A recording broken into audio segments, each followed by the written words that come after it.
শুভ সন্ধ্যা বন্ধুরা, নিয়োজিতা ডেলি ব্লগে তোমাদের সকলকে স্বাগত। আশা করছি যে যেখান থেকে আমার ভিডিওটা দেখছো তোমরা সকলে ভালো আছো, আমরাও সকলে ভালো আছি। এই যে সন্ধ্যার সময় চলে এসেছি, সন্ধে পুজো দিয়ে গোপালকে সেবা দিয়ে দিয়েছি, তোমাদের সেটাই আমি শেয়ার করলাম। দেখো আজকে দিয়েছি কিশমিশ কাজু বাদাম।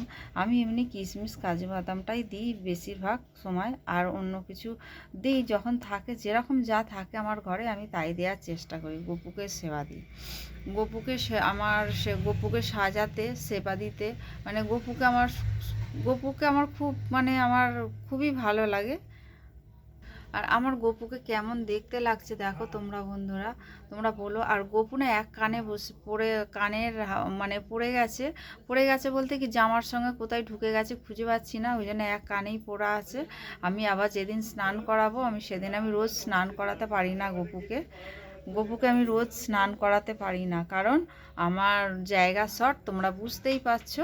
দেখো তাহলে টাটা বন্ধুরা।